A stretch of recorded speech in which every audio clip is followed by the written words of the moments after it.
Ketika temannya sedang tertidur, ia iseng memasukkan cotton bud yang telah diolesi waxing ke lubang hidungnya.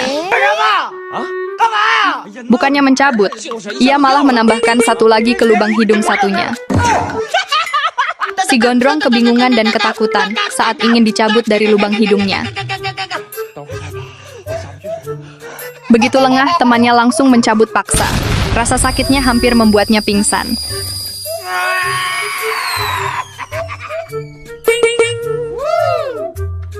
Tak lama kemudian, ia mencoba kabur karena takut rasa sakit, tapi tertangkap juga deh. Momen balas dendam pun terjadi. Kameramen memberikan waxing ke gondrong dan memasukkan ke hidung temannya. Mereka sepakat untuk saling mencabut waxing hidung itu satu sama lain. Tapi, saat giliran cabut ke temannya,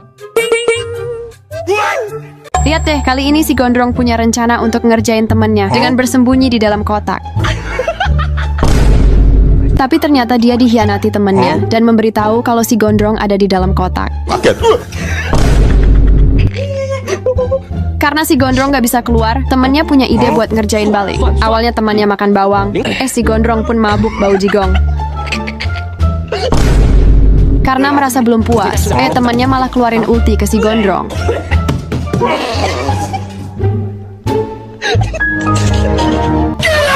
Mereka mengganti shampoo dengan yogurt dan sabun dengan coklat buat ngerjain temennya. Ketika temannya masuk ke toilet, aksinya pun dimulai.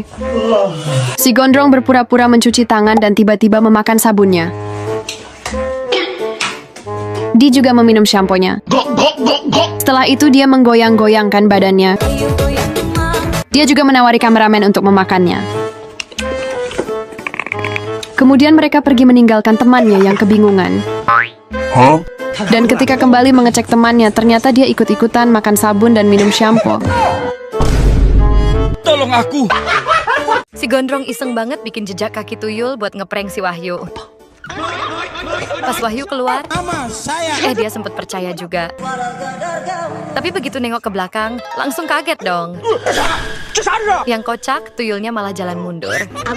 Dan akhirnya ketahuan juga. Si Wahyu pun gak terima, langsung balas ngeprank si gondrong. Gayanya aneh banget padahal kakinya masih sakit. Dan pas mau kabur, ujung-ujungnya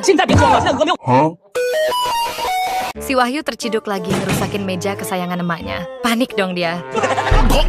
Akhirnya dia punya rencana licik buat ngejebak si gondrong biar disalahin. Mulailah misi pertamanya.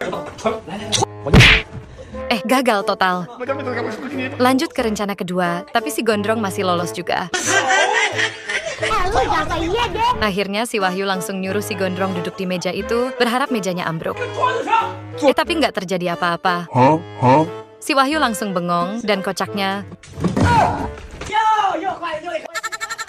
Kali ini mereka bermain tebak-tebakan untuk menemukan benda yang terbuat dari coklat. Siapa yang berhasil menemukan paling banyak akan menjadi pemenangnya dan mendapatkan hadiah dari kameramen.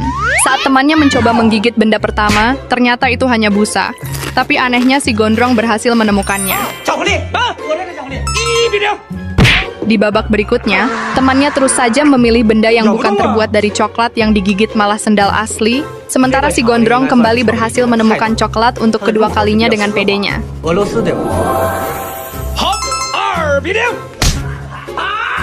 Nah, ketika mereka harus menebak sebuah benda lipstik, temannya lagi-lagi salah menebak dan si gondrong menebak dengan tepat dan detail dengan rasanya. Tapi kameramen justru memutuskan temannya ini sebagai pemenang, karena ternyata tidak satupun benda tadi benar-benar terbuat dari coklat. Permainan meluncur dimulai, misinya stop di lingkaran, tapi si gondrong malah kebablasan nabrak kaca. Pas coba lagi, dia ganti gaya, tapi hasilnya masih sama. Bedanya, yang nabrak duluan bukan tangan, tapi pantat. Terus, pas giliran temennya, lihat deh, gayanya udah kayak pro player aja. Tapi baru satu langkah udah ambruk duluan. Lanjut percobaan kedua, temannya berhasil stop di lingkaran, namun si gondrong nggak terima.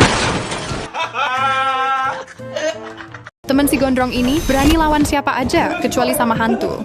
Makanya, si gondrong kepikiran cosplay lagi, jadi hantu, biar bisa ngetrol temennya yang sok berani. Begitu si gondrong udah ready, suasana pun langsung tegang, kayak film horor. Temennya auto panik, sampai HP jatuh pun dia nggak berani ambil. Dia coba kabur tapi jalannya gugup banget. Dan tiba-tiba,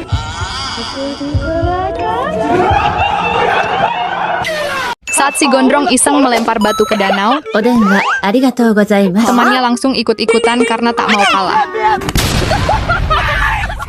Ketika mereka sedang asik bermain, kameramen tiba-tiba mengecat batu agar terlihat seperti emas dan menguburnya di tanah, kemudian memanggil mereka, seolah menemukan harta karun.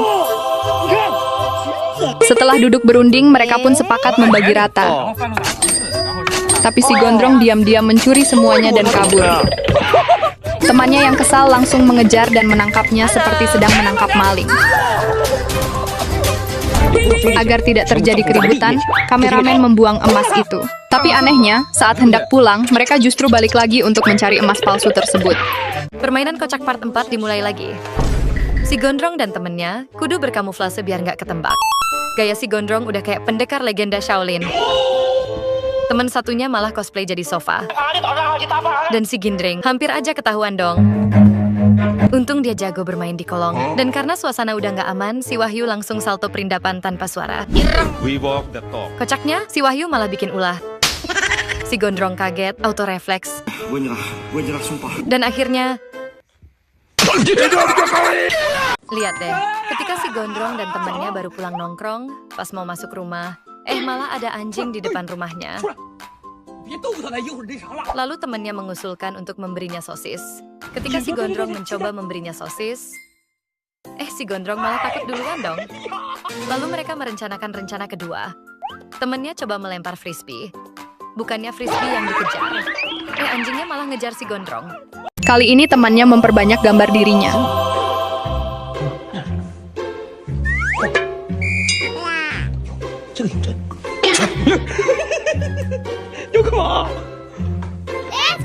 Setelah itu, ia membawa salah satu gambar tersebut dan meletakkannya di depan si Gondrong yang sedang tertidur pulas. Niatnya, saat si Gondrong terbangun, ia akan terkejut.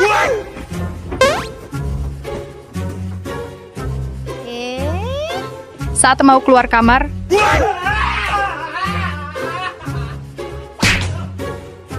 si Gondrong pun kini menjadi sangat berhati-hati setiap mau masuk ruangan.